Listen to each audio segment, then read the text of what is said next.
spending. I think it's like.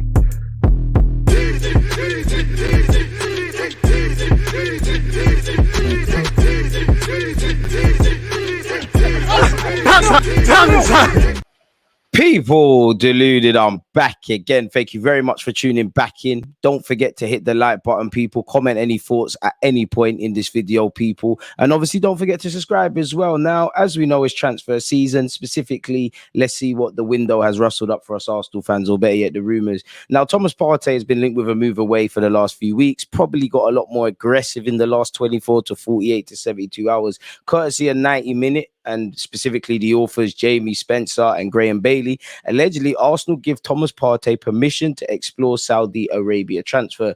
Thomas Partey has been given permission to discuss Arsenal exit. The Saudi Pro League is showing interest in the midfielder. Gunners hope they could even sell for a profit. You'd imagine when Thomas Partey does leave this football club, we're not going to get the £45 million for the 30-odd-year-old that we've already spent. Now, I could think, you know, I bet I can forgive Arsenal for wanting to sell, because they might make their money back. That might be able to be reinvested in not just one, but two centre mids, provided you get Declan Rice or anyone else Arteta wants. For Thomas Partey, listen, obviously, let's be real, it's a money thing in Saudi Arabia now. They're getting money. Players are going over there. At 30 years of age, not that I can talk for his finances, but you'd imagine he secured wealth, but you could secure some real wealth, not just for your lifetime, but your families in years to come, which I couldn't begrudge him for wanting to go and do that, really. Allegedly, Arsenal have given permission to Partey to explore a transfer to the Saudi Pro League. I hope only one of Granit Xhaka and Partey leaves this summer. You know, last week, the week before, Xhaka seems to be going to Leverkusen. That probably could still get done when if Declan Rice, better yet, joins the football club. To let both of them go would be silly, but that's just my thoughts, people. Skipping past that, we all know Saudi Arabia bringing a bunch of players. In Thomas Partey's defense, and a point I make whenever I mention Partey, he's featured in 33 of the 38 Premier League games. I would say the only question marks for all of Thomas Partey's ability and qualities, and I don't want to see him go unless we bring in someone better, really.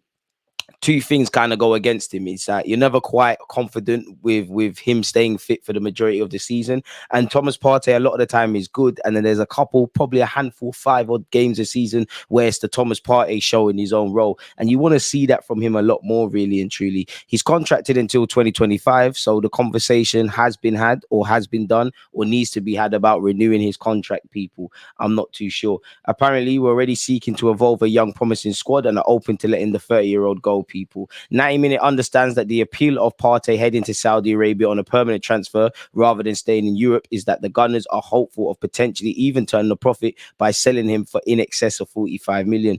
I mean, if they've got money to go around, go and do what needs to be done. As we know, Granit Xhaka could go to Leverkusen as well, and we apparently still lead the race for Declan Rice, people. Although while we haven't placed a second bid, we've seen one bid rejected. There is talk of a follow-up bid, and hopefully we get over the line, really, but more of the same. Multiple news outlets have linked Arsenal and, better yet, Leicester players with a lot of Premier League teams.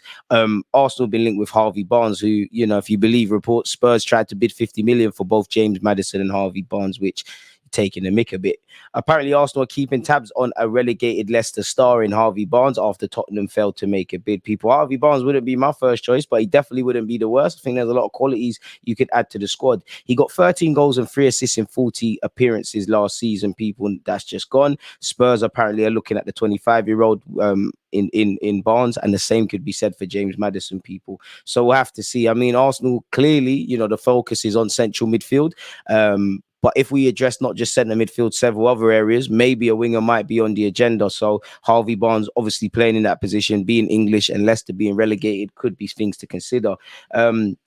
So we'll have to see, really. Hopefully I can still find it, people. But this article also spoke about Harvey Barnes as well. I don't know why I've moved it off the screen. Let me know your thoughts and forgive me for obviously doing that. There we have it, people. Apparently Barnes, though, also has interest from Arsenal and West Ham and could be waiting until later in the transfer window for his future to be resolved, while Leicester determine his price. We've also been linked with Timothy Cassandre, people, who's also been linked with Juventus as well, as you know. Allegedly, on Ben Jacobs has spoken about Declan Rice. Arsenal Arsenal's approach has always been to try and get Declan Rice for under 100 million, but we'll wait and see whether or not that is feasible. They'll be back with a second offer, although people will fixate on the exact number. It is really the structure that is going to be key to this deal, because West Ham want two things, regardless of what the number is. They want a big chunk of the money up front to help them move in the market, and they want to make sure that the lion's share of the add-ons are gettable. Fair. There's work to be done on both the guaranteed fee and the structure of the deal, but the opening bid is still ultimately just a starting point. Arsenal are not going to walk away, and hopefully, with obviously last time I checked, England were winning 6 or 7-0. Bukayo Saka, big him up, got his first career hat trick and his first hat trick, but hopefully not the last one for England.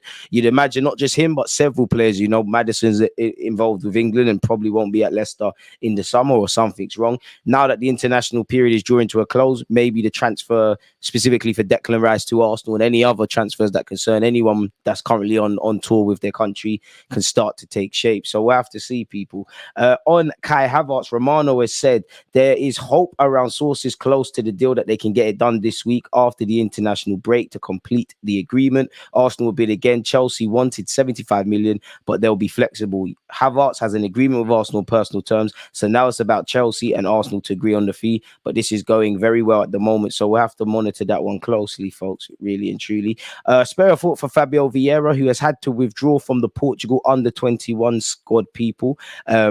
They're obviously playing in the under-21 European Championships in Georgia. And to be honest with you, Smith Rowe, I wanted them to use this as somewhat the mini, or better yet, the pre-season before obviously they link back up with Arsenal. No clue as to why he's specifically gone out, people. Hopefully information is spread on due course, people. Allegedly, Arsenal have said he's expected to be ready to return to full training, within the next 2 weeks. So we've answered our own question. Shout out to Bukayo Saka. We got to push the agenda.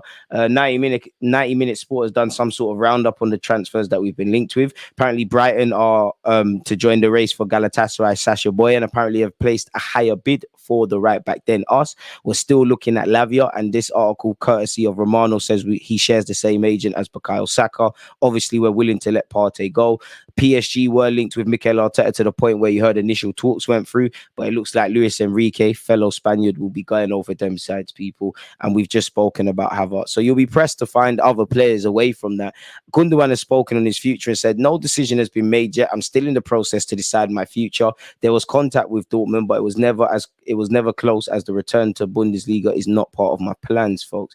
Arsenal still retain interest in Caicedo despite the current 100 million Declan Rice focus. Chelsea remain strong favourites, but certain circumstances could trigger a challenge from North London, whatever that specifically means, people. Apparently Havertz won't sign a new deal at Chelsea, so they have to sell him somewhere. Sources have told ESPN that Havertz is open to joining Arsenal, and the club do not view his existing wage at Chelsea, thought to be 220k per week, as prohibitive to a transfer. They've had one offer rejected so far, but are expected to return with an improved bid. As we know, Bayern Munich have been interested in him. He is contracted until 2025. Sources have told ESPN that during conversations, Arsenal have indicated that in addition to operating as a number 10 or 8, they see Havertz as capable of playing in any of the three attacking positions in an interchangeable forward line at the top of a 4-3-3 system. Havertz's versatility is a big attraction for Arsenal boss Mikel Arteta, who has played a personal role in negotiations. If you want the man, get it done, really and truly. Hopefully that's the case. Mason Mount is moving ever closer to Man United. The same goes for Kovacic of City. To go with Havertz, Chelsea are getting outgoings kind of sorted out. Sources have told ESPN there is a surprise at Chelsea's asking price, given they signed Havertz for 71 million in September 2020, and he's endured a mixed spell at Stamford Bridge, people. So we'll have to see exactly what's going on in that regards, really. Some within the club felt bid Arsenal made for 24-year-old was embarrassing. New offer imminent. Allegedly, Graham Bailey has told Team Talk that is what they're saying about Declan Rice's initial offer, or the Arsenal's official offer for him. Allegedly, smash the like button. Let's see specifically what's said. Rice looks set to move this summer, but after club sources branded Arsenal's opening offer as embarrassing, it's not a done deal yet. Nothing new there. West Ham want to get over 100 million. They've stood by this valuation since last year. Given the high level of interest in Rice, that situation is not changing. And don't forget that Rice, including option, has 2 years left on his West Ham contract. The Hammers don't have to sell. David Sullivan is allowing Rice to leave, won't allow him to go unless he's 100% happy. So not really shedded anything new that we didn't already know. Balogun has made it clear he doesn't want to leave Arsenal on loan. We consider Lavia a priority straight after Declan Rice, people, as this is said, people. people. Apparently, Romano said Arsenal are, of course, busy with Declan Rice. He's their top target in midfield, but they could make one more signing in that position. And it is true that Lavia of Southampton is one of the players on their list. They like him. They consider him a top talent. And there you see, we're interested in him. And again, people, if it's not Havertz, indirectly Caicedo, Lavia today, obviously Declan Rice, will be hard to find any other players that haven't already been said. The same goes for Timothy Cassandre. Balogun is wanted by Inter Milan allegedly, and half of this we've probably covered already, or you already don't know about it. So yeah, check out the rest of my other videos. Don't forget to let me know your thoughts when this video premieres, and also in the comment section. Stay blessed, stay safe. Make sure you're following on Kick on Twitch and on YouTube. All the Ludi Guna. I'm out. Because you always just that active red line, defending. I think it's like